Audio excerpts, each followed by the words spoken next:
I just thought it was the coolest, most natural thing a person could do, to go out into the woods, hunt something, clean it, cook it, and eat it with your friends. Right here we all thank heaven for God's grocery store. Turkey hunting is probably my favorite. Duck hunting is a very, any bird hunting is my favorite. And we've got deer, and I like to deer hunt too. Not quite as much as I love bird hunting, but as much as I grew up very much outdoorsy, it did not include hunting. And it wasn't until I was like in my mid-20s, and a lot of the guys that I grew up with, they got into hunting, fishing and stuff, and we would go fishing together, have a great time. And I remember it was fall, and I was like trying to go out bass fishing, and everybody's like, oh, it's bow season, like they're out hunting. And I'm like, okay, well, like what's that all about? And my buddy Russ had invited me over to his house. He's like, hey, come over, we're gonna smoke a bunch of meat and hang out. And he had cooked up like venison, some duck breasts. Like I'd never had any wild game before, and he gave me some to try, and I was like, oh my gosh, like, what is this? This is so good. And he's like, oh, that's venison, that's duck breast. I'm like, so you went out and just like hunted this, like you shot this yourself? And he's like, yeah. I'm like, well, that's cool. I'm like, would you take me? And he's like, yeah, of course. And so now in Canada, it's a bit of a process. It takes quite a while to get your gun license and hunting license. And I was like, okay, next season, I'm like, I'm going tomorrow. I'm applying, I'm getting it. We're going next season. So the following spring, I just got my license. It was turkey season. And he took me out for my first hunt. We didn't see anything. But the whole experience, the getting up early, the finding the spot, creeping in all quiet, watching the sun come up.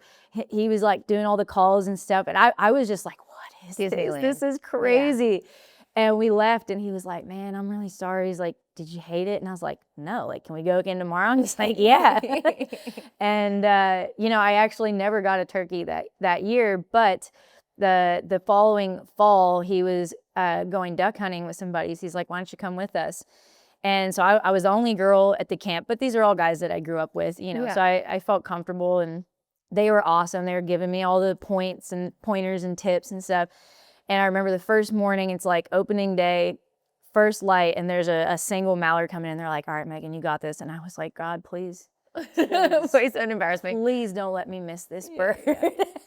And I didn't. I got him, knocked him down, and I was like so excited. And we were kind of hunting over this like flooded, swampy kind of thing, but I had shot him, and he flew like onto the land, and they're like, go get him. And I went over, I'm like, he's still moving. They're like, wring his neck. I was like, you wring his neck. I was like, what do you mean? And he comes running over, and I was like, oh, but I was trying to pretend like this was not cool. I was like, yeah, this is fine. And so I'm not gonna lie, it was a little crazy for me at first. I'm like, wow, okay. And but we had a great hunt. We go back to the camp, and he showed me how to breast them, how to clean them. We cooked it, we ate it that night, and I was like, dude, this is so cool. Yeah, I'm home. And I just loved the whole process. I loved it was the beautiful sunrises, the excitement, the camaraderie, and like they were all excited for me, and just learning. Like I just thought it was the coolest, most natural thing a person could do, to go out into the woods, hunt something, clean it, cook it, and eat it with your friends. Like I just loved it. And so I was pretty much hooked after that, and tried to hunt anything and everything I could.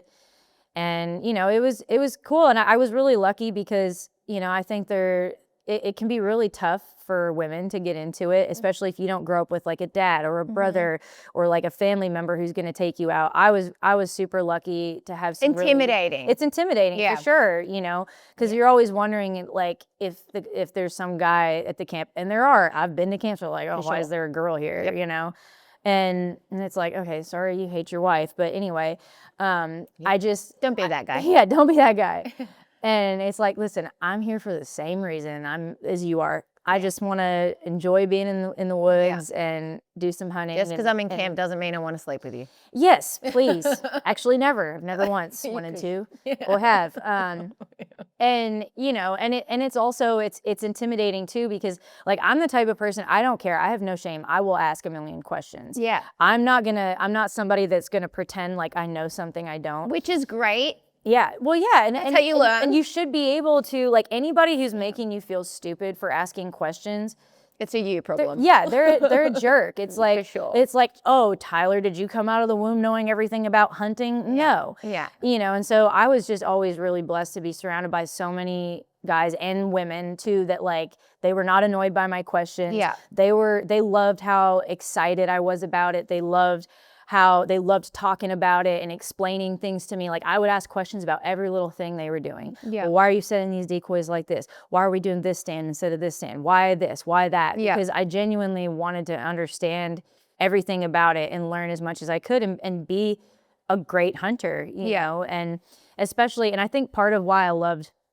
fell in love with turkey hunting so much, because it was one of the things that I could go out and do by myself. For sure. You don't even necessarily need a decoy. You can just go out in the woods and you can chase them.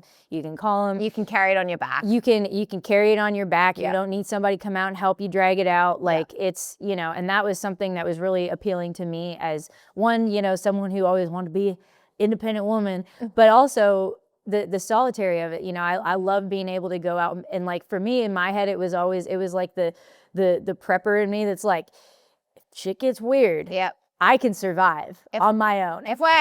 Verizon went down nationwide yesterday, and that was me. I was like, how long do I leave it before these losers don't realize what's going on and I'm in my bunker? Yeah.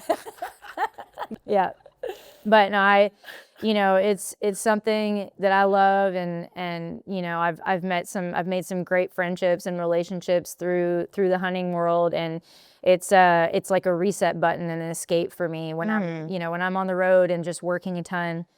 I just love the fact that I can, get out into the woods. I don't have to get done up. I don't have to look like Megan Patrick, the artist. I can just kind of just put on my camo and a hat and, just go out there and relax. And I always feel like I reconnect with God when I'm out there. I do a lot of good thinking and praying out in the woods. So yeah, it's become a really big part of my life.